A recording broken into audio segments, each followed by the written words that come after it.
स्वतंत्र चळवळ आणि संयुक्त महाराष्ट्र चळवळीतील अग्रगण्य व्यक्तिमत्व, विचारवंत, साहित्यिक, कवी व थोर समाजसुधारक लोकशाहीर अण्णाभाऊ साठे यांची जयंती सर्वत्र मोठ्या उत्साहात साजरी करण्यात येत आहे। कोपरगाव शहरासह तालुक्यातही लोकशाहीर अण्णाभाऊ साठे यांची जयंती मोठ्या उत्साहात साजरी झाली आहे। सदर जयंतीनिमित्त कोपरगाव शहरातील त्यांच्या स्मारकास सहकार महर्षी शंकरराव कोल्हे साखर कारखान्याचे चेअरमन युवा नेते विवेक कोल्हे यांनी पुष्पहार अर्पण करत विनम्र अभिवादन केले आहे। लोकशाहीर अण्णाभाऊ साठे यांनी मजुरी, शेतकरी, वंचितांचे प्रश्न सर्वांसमोर मांडले। त्यांनी साहित्य हे समाज परिवर्तनाचे साधन आहे हा विचार पुढे नेला। त्यांची लोकशाहीवरील श्रद्धा आणि असंवेदनशील व्यवस्थेविरुद्धची आक्रोशाची शैली ही त्यांची वैशिष्ट्य होती। त्यांनी मराठी साहित्याच्या प्रवाहाला सामाजिक बांधिलकी दिली। आजच्या तरुण पिढीने अण्णाभाऊंच्या विचारांकडे फक्त स्मरण स्वरूपात नाही तर कृती स्वरूपात बघायला हवं।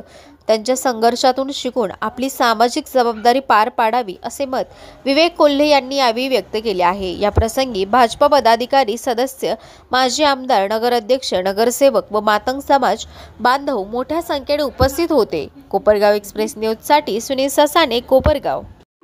लोकशाहीर साहित्यरत्न अण्णाभाऊ साठे जयंती निमित्ताने सर्वांनाच खूप खूप शुभेच्छा देतो। खऱ्या अर्थाने दरवर्षीप्रमाणे याही वर्षी अतिशय उत्साहात जयंती या निमित्ताने साजरी होत आहे। साहित्याच्या माध्यमातून एक लोक चळवळ उभी करून, प्रबोधन करून, समाजाला जागरूक करून एक दिशा देण्याचं काम संबंध आयुष्यभर साहित्यरत्न अण्णाभाऊ साठे यांनी केलं आणि खऱ्या अर्थाने त्यांचे विचार तळागाळात पोहोचण्याची आज गरज आहे। त्या अनुषंगाने सरकारने देखील अनेक प्रयत्न, कुठलाही अधिकृत शिक्षण नसताना देखील त्यांच्या साहित्याच्या माध्यमातून साता समुद्र पार विचारांना पोहोचवलं। ही खऱ्या विचारांची ताकद असते। आज आपण बघितलं रशिया सारख्या देशामध्ये त्या ठिकाणी त्यांचं स्मारक उभं झालेलं आहे। एवढंच नव्हे तर शासनाच्या वतीने त्यांचं घर देखील हे स्मारक म्हणून त्या ठिकाणी घोषित केलेलं आहे, राष्ट्रीय स्मारक म्हणून घोषित केलेलं आहे।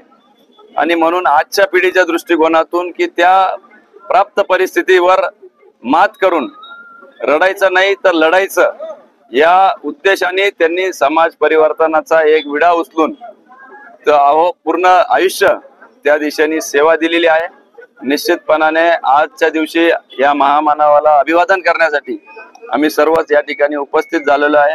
आपल्या माध्यमातून पुनश्च एकदा मी या जयंती निमित्ताने खूप खूप अभिवादन करतो आणि त्यांच्या विचारांचा प्रसार आणि प्रचार होण्याकरता जास्तीत जास्त त्यांची लेखणी असेल, त्यांच्याबद्दलचं साहित्य असेल, याला पाठ्यपुस्तकामध्ये देखील कुठेतरी स्थान शासनाने द्यावं ही या निमित्ताने विनंती करतो आणि थांबतो। धन्यवाद।